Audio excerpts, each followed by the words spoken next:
Random sampling, the term used when you go into Costco looking for some free food.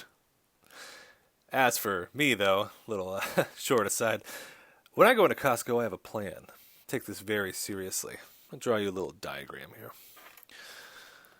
In Costco, especially if you go on the weekend, if you're in the Midwest watching this, maybe they do this at like Sam's Club or some other big restaurant. If you're in a rural area, drive out to the city someday, go to a Costco. Hopefully, you were somebody who has a Costco card so you can get in. And you're going to notice something. There are free sample booths strategically located around the store. And there are commonly really good things. Like there might be like chicken Alfredo in the back by the bakery. And there are some chicken nuggets over there. And some grilled cheese. And then there's some sort of energy drink over there. And in the front, they have the brand new flavor of cheese nips. And we'll add one more, just for the heck of it. We'll say in the middle, they give you some chips and salsa. Now, the amateurs in Costco will sort of wander around the store aimlessly, and if they happen to run into one of these booths, ooh, they're in luck. Well, a lot of this comes out of the oven, like say the grilled cheese, the chicken Alfredo, and they're timed like every 5 minutes. So what I do when I walk into Costco is I just do a lay of the land. I go around and see, okay, what do we have? And what does the timing cycle appear to be on? Like maybe the chicken Alfredos aren't out of the oven yet, or they're on their last one. In that case, I then make my route, hopefully based on when things will be fresh. And then I just circle it like a shark. Yeah, and I hit up that middle area when I can as well. Until I'm full, until I'm satiated, satisfied. That is not random sampling. That is intentional. That is procedural. That is surgical with the precision sampling. Next time you go into Costco, think of Dylan. Do some non-random sampling. Today, we're going to do random sampling. And as you can see, you cannot redo individual questions, but redo whole assignment. That is because if you are one of my students following this assignment, we have basically the exact same problems. Meaning if you watch this video and you put in the time and put in the effort, you're going to get rewarded with hopefully a really easy 100. All right, we're going to match this up together. Now, I say we have the same problems, but we might have different orders. So your entire group, it might say that for the top for you. And it might say a smaller group that's used to make conclusions about the entire group. That might be on bottom. So just make sure you're lining it up correctly, but you have the same two options. Let's start with the entire group. If I have the entire group of people that say live in Portland, Oregon, that is talking about, do you see it? Yeah, the population. The entire group is the population of the survey. And then a smaller group that's made to use conclusions about the entire group, it is not feasible very often to get a response from everyone, even if you had enough to give everyone a survey. Not everyone's going to fill it out, and some are just going to fill it out instead of a jokey fashion. So you instead use a smaller group to make conclusions about the large group. And it's funny that I talked about Costco already, because at Costco, once again, you go to that chicken Alfredo, you're not going to get the whole pasta dish. You might want that. You might take a couple and quote unquote give it to your wife or your mom, but then you just take two of them and you eat them both. Not that I'm necessarily advocating for that, I'm just saying it happens. Either way, you are taking samples of that whole chicken Alfredo dish. Make sure you match them up correctly. When you do, you should get that wonderful green response. Maybe it says awesome like it does for me. Number 2, a survey about a favorite cereal, I don't know why favorite cereal is in quotes, but there you go, is given to every 5th person who enters a supermarket. So now we're in a situation where we have to ask ourselves, are the following surveys fair? Is it a fair way of doing it? That's known as representative. It's random. Or is it biased? Is it targeting just one specific group of people? Or does it have an agenda? Some sort of motive. It's not random. It's not impartial. It's biased. Well, on this example, if we give a survey to every 5th person who enters a supermarket, I don't know who that person's going to be. I don't change whether I give it to them or not based on whether they're a man or a woman or anything else about them. It's all random. And if it is randomly selected in an impartial way, that is what's known as representative. It's not biased, it's fair. Okay, pause if you need more time. I'm moving on.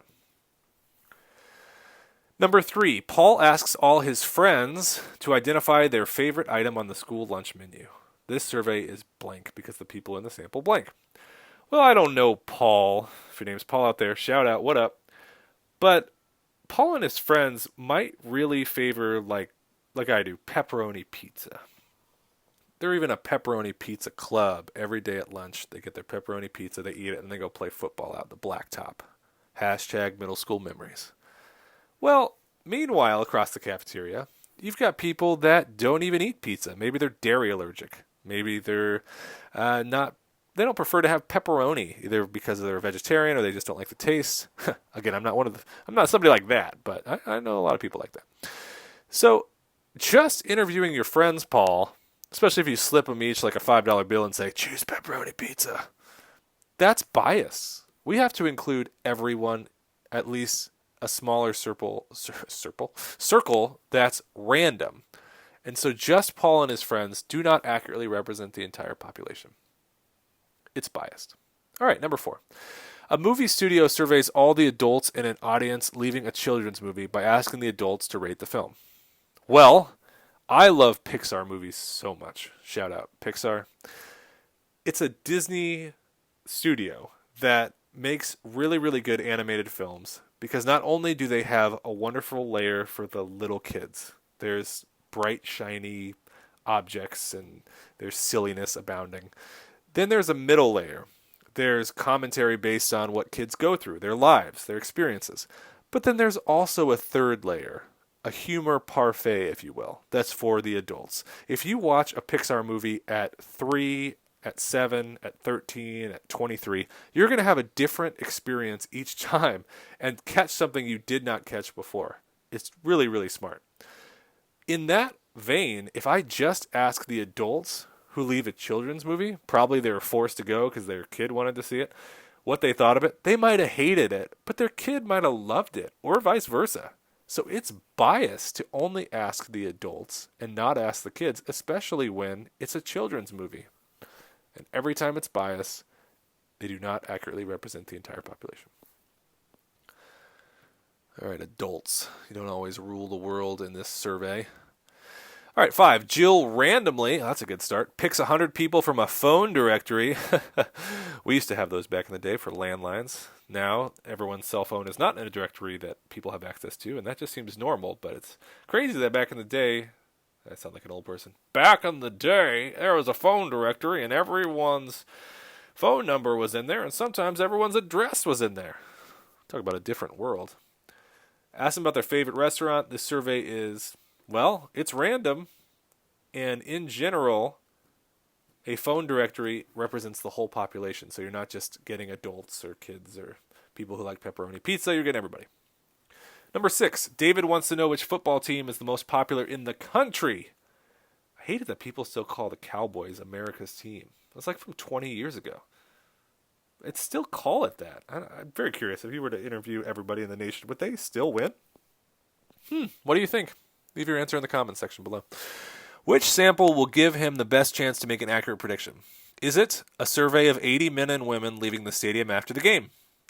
Is it a survey of 80 people randomly selected from a sporting good company's mailing list? Is it a survey of 80 people randomly selected from a national phone directory? Or is it a survey of 80 men walking to the stadium before the game?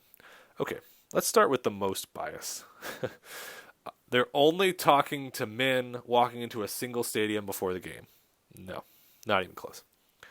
Okay, now you're asking men and women, but if I go, again, I'm in Portland, so if I go to the Trailblazers Stadium, the Rose Garden, and I ask people walking in who their favorite team is, predominantly they're going to say the Blazers. There might be some fans of the road team that night, but I'm going to assume that the whole nation are Trailblazers fans if I just ask a single stadium. That's not accurate. There are many more people that live around the country in many more populated cities than Portland. That's not a good way of doing it. So I'm stuck between a survey of 80 people randomly selected from a sporting good company's mailing list or randomly selected from a national phone directory. Well, number 5 is a big hint. as what the best way of doing this is, but also let's just think. Are you out there who listen to this video right now? Are you on a sporting good company's mailing list? If so, you may be an 85-year-old man subscribed to a golf magazine. Most people are not on a sport good company's mailing list unless you were there by spam, and even then, you're not checking that. Only for the National Phone Directory will be unbiased and representative of the entire population. National Phone Directory. 6 down, 4 to go. This is fun. All right, number 7. A farmer wants to know if his trees have been infected with a virus. He tests 2 trees out of 1,000, and neither, however you say that, of his trees is sick. He decides all of his trees must be fine. Is his prediction as accurate as possible based on the sample surveyed? Select each reason that explains why or why not. For this problem every year, I like to talk about Furbies and Tickle Me Elmos. They were 2 very weird, very popular toys out around Christmas time when I was growing up. And these toys, which are always pretty weird, like they could talk back to you, sometimes they could say weird things. At some point, for some reason, there became a problem with one or both of these, where the major toy manufacturer had to do a recall because some of these parents were saying we're cursing at them, we're saying inappropriate things. If you kept one of those to this day, you could probably get a lot of money selling it. This reminds me of this problem because a farmer all of a sudden has a virus that's spreading across his field. Virus. How fitting is that right now? And they want to know if each of the trees are sick. 1,000 trees, and he tests 2 of them for one spot. Well, just like a factory who's trying to figure out which Furbies or which Tickle Me Elmos are now cursing at kids, you cannot just check one section of one factory and check 2 Furbies or 2 Tickle Me Elmos. You have to do all the sections of the factory and at least do one from each section to get a clear idea of which ones are faulty. So there are 2 answers here. The farmer needs to test more trees, but also needs to test from different areas. And if you're curious about how many do you have to sample before or survey before your sample is large enough, in general it's about 20% or about a fifth. So he should have asked more than around 200 of the Furbies hypothetically, or in this case, seen 200 of the trees. And yeah, you can literally ask 200 Furbies because they weird. All right, number 8. Tom wants to know which candidate people in his town will choose for mayor. He surveys 100 people who live on his street. They all choose Karen. Everyone works with Karen. Tom predicts Karen will win the election. Is his prediction as accurate as possible based on the sample surveyed? Select each reason that explains why or why not. Well, 100 people, that's a nice start. Now, we don't know how many people live in the whole town, but we do know that Karen might be Tom's wife. Karen might just live on the same street as these 100 people. Or maybe they all go and play pinochle with Karen every week. I don't know how they know Karen. The point is, in an entire town, not everybody's going to probably know Karen. Not everyone's going to vote for Karen, especially if she's running opposed with someone else. So this is biased because Tom's just asking these people on his street and not just like sections from the whole farm or sections from the whole Furby factory. You need to ask sections from the whole town, different streets. So it's no. The choices of no are no, he should have only surveyed those who shared his political views. Well, not only is that a typo, but also that's even more bias. No, people on his street may not accurately reflect the choices of the entire town. Ding, ding, ding. And none of the yeses are it. And look what it says. I vote for that answer. Hilarious. 8 down, 2 to go. Number 9. Storm, awesome name if your name's Storm out there. Shout out. Wants to know how many students at his school have cell phones. I remember when this problem was made 9 years ago. These statistics were pretty accurate. Now they are not even close, especially for high schools.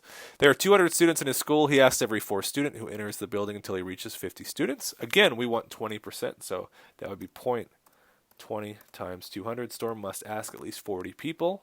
He's going until he reaches 50. Nice. He determines about 70% of the students at his school have cell phones. Again, that number is way too low for now, but it was accurate years ago.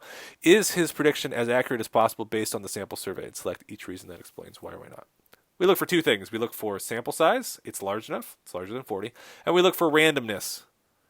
It says that he asks every 4th student who enters the building, just like that supermarket where everyone asks the 5th person in line each time. So it is random. And it is large enough to make a prediction. So those two answers. And you rock. If this was a fitting pun, it would have been like, way to phone it in. Like a cell tower, you rise above. Or great service, 4 bars. I should write these. Okay, question 10. Mrs. Smith has 150 students. Oh my gosh, this is my nightmare. All right, think about poor Mrs. Smith. She's a 7th grade teacher right now. She's virtually teaching. She deserves like a Purple Heart. Has 150 students. She's doing these Zoom calls with. They're 7th graders. They're, basically animals. They're out there. They're just in their rooms trying to have Zoom calls. Well, in this problem, pre-pandemic, she has 150 students that she sees every day. That's so many students. And she wants to know if they did their homework. So she asks, get this, she has an after-school homework club with 50 of them in there. Can you imagine 50 7th graders in a room after school? That is like the third circle of hell. Nearly all of the students in the homework club finished, so she assumes most of her students will have finished their homework. Is her prediction as accurate as possible based on the sample surveyed? Well, first of all, if you ask all 50 students in a homework club whether they did their homework or not, I sure hope they did their homework. They're in homework club, which is a weird club, but probably someplace they're forced by their parents to stay after school. It also means that if you're not in homework club, you might not be doing your homework. You might be going home and just playing like 8 hours binging some video game like Fortnite or Minecraft or whatever first-person shooter people are playing now. For me, Super Mario RPG, Legends of the Seven Stars for the Super Nintendo. Shout out, favorite game of all time. If you know what that is, we're connecting right now. If you don't, go play it. You got some time. Get a Super Nintendo. All right, so it's no. It's no because it's bias. Let's see why. Is it no, the Mrs. Smith, wow, that's very pompous, also maybe a grammatical problem again, should have only surveyed the very best students in her homework club. Again, that's even more bias. No, her sample size of 50 students is too small. Let's check. 20% of 150. Is that smaller than 50? It is. It's 30, so 50 is enough. Gosh, 50 students. No, students in the homework club are especially likely to do their homework. Ding, ding, ding. They're in homework club. You hope they do their homework, even if nobody else does. Once again, that was fun. Hopefully you followed along. Hopefully you don't have to redo the whole assignment. And hopefully you have a 100%. We've learned a lot today, especially about Costco. If and when you go to Costco next, try out my free sample strategy. Remember, it's not random sampling like this assignment. It is surgical, with precision, amazing, such profitable from a food and hunger standpoint sampling. It's an art form. It's a science. It's Costco sampling. Much love to you all as always. I hope this finds you. Hope this finds you safe, happy, healthy, and well. I'm going to go eat something because I've made myself quite hungry. Have a fantastic day, week, month, life, everything. This has been Dylan. Dilly out.